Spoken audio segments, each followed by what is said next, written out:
जिले के बमूरी इलाके की आदिवासी महिला सरपंच ने बीजेपी नेता पर सरपंची नहीं करने देने के आरोप लगाए। बीजेपी नेता वर्तमान में मंडल अध्यक्ष हैं।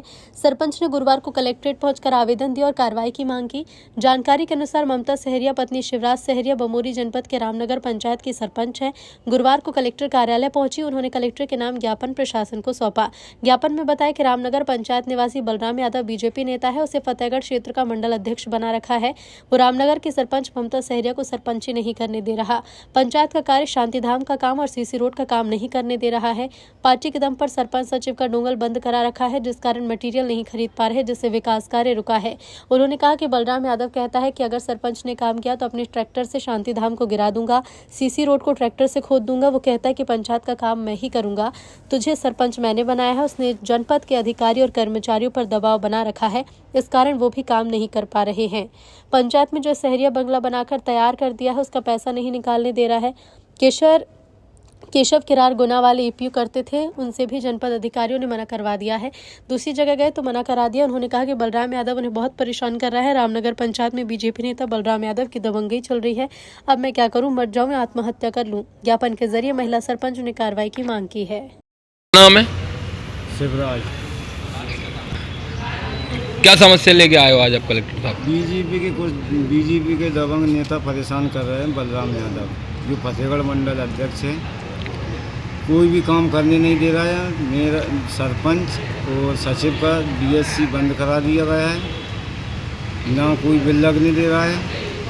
केशव भैया जो ओपीओ करते थे, उनसे मना कर दिया। दूसरे के पास गए तो उनसे भी मना कर दिया। और जनपद पंचायत के पूरे कर्मचारी पर दबाव डाल रखा है। क्या बोलते हैं? जो ज़्यादा कुछ करते हैं, मारने पीटने की धमकी देते हैं। अब बताइए क्या फायदा। काम क्यों नहीं करने दे रहे आप पंचायत में? सरपंच आप हैं? सरपंच ये है मेरे घर से, और अच्छा। वो बोल रहे हैं कि मैं मंडल अध्यक्ष हूँ, बीजेपी का नेता हूँ, मैं सरपंची करूँगा। और तुम करोगे तो मैं सीसी करोगे तो उसको ट्रैक्टर से उखाड़ दूँगा।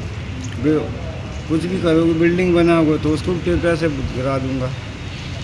कोई लिखा पढ़ी कराई थी क्या आपने पहले इनसे? कुछ जगह पड़ी नहीं, वो ना कोई बीच में हस्तक्षेप है उनका। हाँ। ना उनने हमारे सरपंची चुनाव लड़ने में साथ दिया। हमने खुद हमारी व्यवहार से, हमारी लगनशीलता से हम ही बने हैं। कब से परेशान कर रहे हैं? जब से बने हैं तब से कर रहे हैं परेशान। अब तो ज़्यादा ही परेशान। तो कर आपने रहे हैं, बिल नहीं लगने दे रहे हैं। कहाँ आवेदन दिया आपने? थाने में दिया पहले नंबर तो, फिर सीओ साहब के पास गए। एक बार वो गए थे कलेक्टर साहब के पास, और ये दूसरा नंबर है कलेक्टर साहब। कोई कार्रवाई हुई अभी तक? अभी कोई कार्रवाई नहीं है। किसी ने कुछ नहीं बोला आपसे? किसी ने कुछ सीओ साहब क्या कहते हैं? सीओ साहब का भी आवेदन है, उन्होंने बस प्राप्ति दे दी और कह दिया कि जाओ, हो गया काम। तो अभी तक कितने काम हो चुके आपके क्षेत्र में? काम तो काफ़ी हो गया। तो आपकी सहमति से हुए या फिर डायरेक्ट उन्होंने करा दिए? उन्होंने करा दिया, हमारी सहमति से नहीं। तो आपने साइन कर दिए? साइन उसी ने ले रखी थी, सील साइन वो उसने कर रखे, वो हमारा कोई साइन तो सील साइन उन्हीं के पास है अभी? हाँ, नहीं अब तो ले लिए और दे दिए उन्होंने। हाँ, कब दिए वापस? 1 साल बाद, 2-3 साल का ही उसमें सरपंच। 3 साल का ही? हाँ, अभी दे दिए, दबाव में यहाँ पर।